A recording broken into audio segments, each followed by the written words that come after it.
You're seated before a sea of viewers, millions watching, as someone attempts to undermine you on live national television. Do you counter with sharper words, or does your calm demeanor speak louder?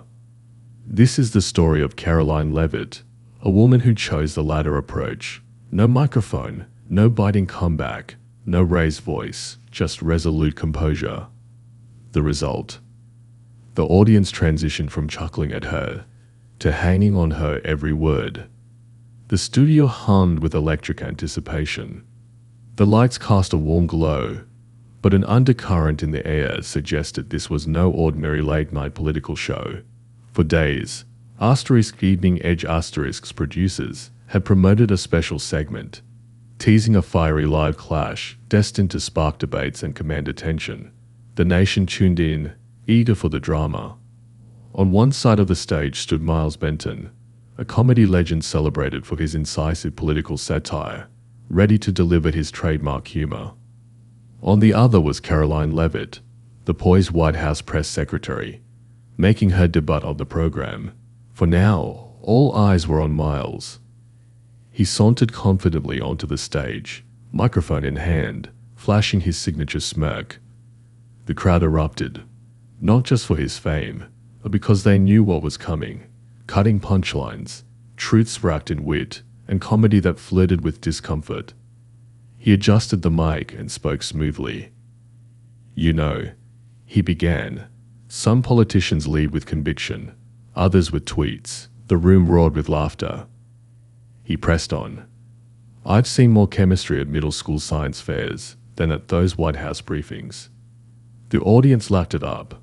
Then, with a sly grin, he added, "And if campaign rallies are date nights, I hope someone brought flowers."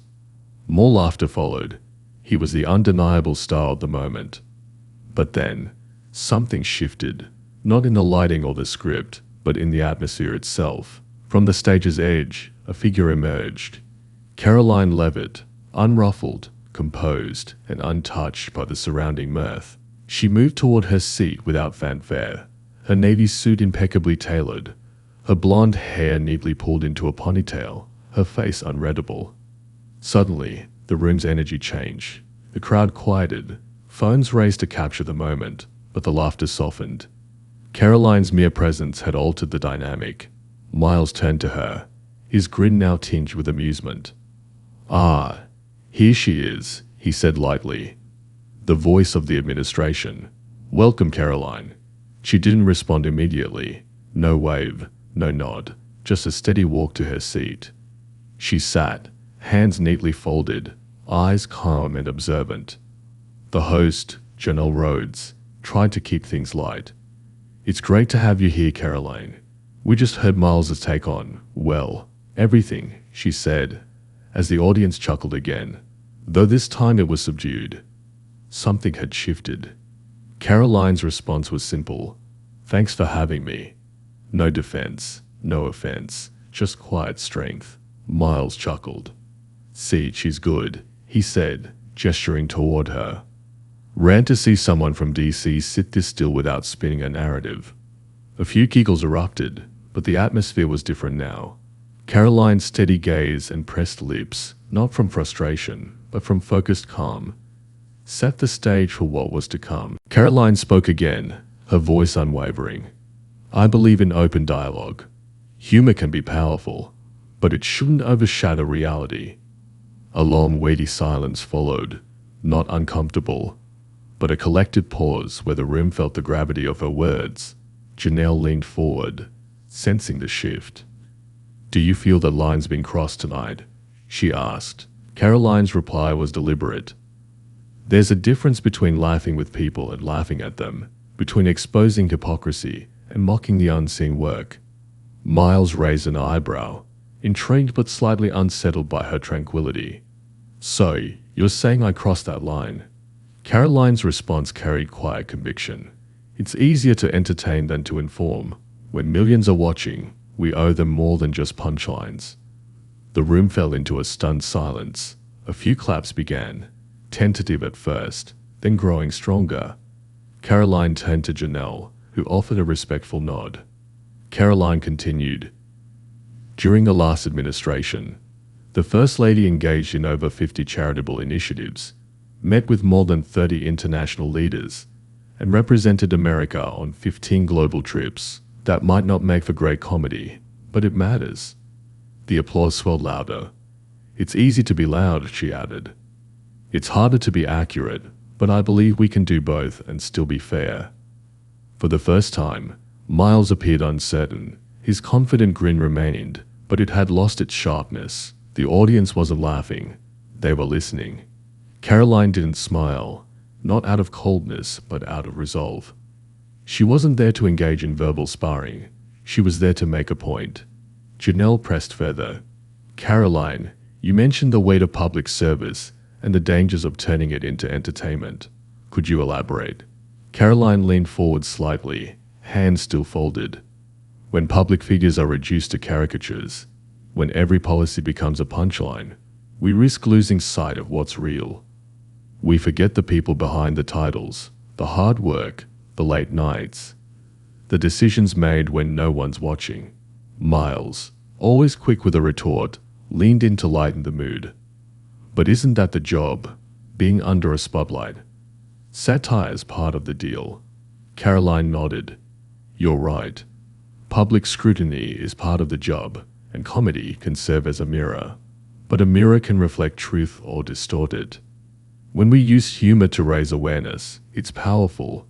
When we use it to belittle without context, it becomes something else. The room grew still, not from tension, but from quiet respect. Karoline's words had struck a chord. Miles leaned back, trying to regain his footing. So you're saying I crossed the line? Karoline didn't flinch. I'm saying it's easier to entertain than to inform. But when millions are watching, we owe them more than just punchlines. The audience clapped again, this time with genuine recognition. Miles, for once, lacked a snappy comeback. You've got the poker face of a grandmaster, he muttered, leaning back in his chair.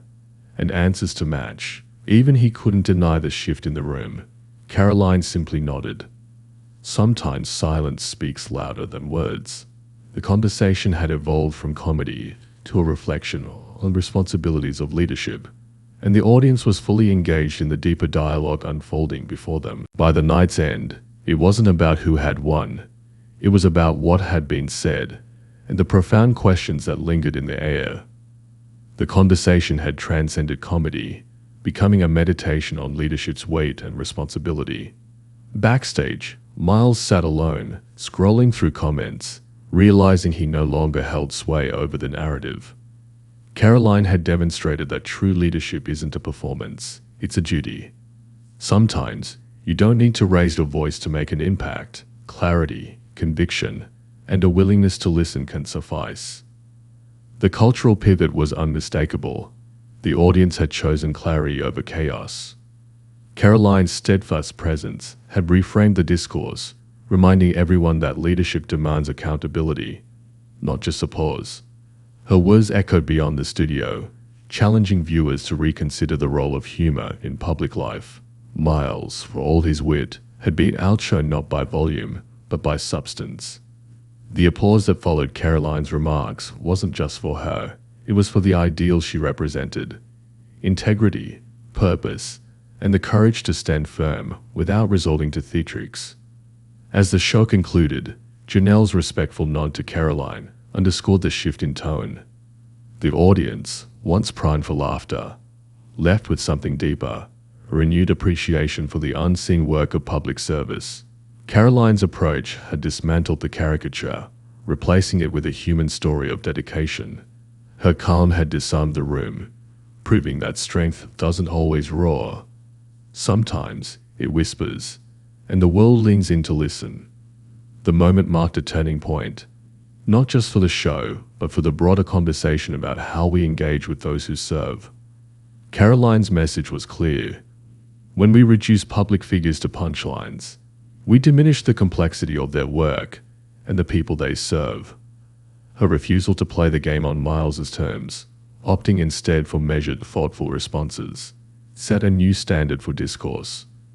The crowd's response showed they craved more than entertainment. They wanted truth. If you enjoyed this story, Don't forget to subscribe to our channel for more compelling and inspiring tales.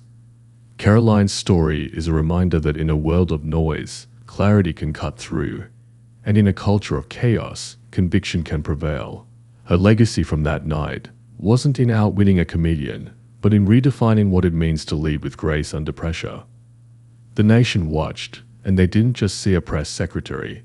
They saw a leader who valued responsibility over spectacle, dialogue over discord.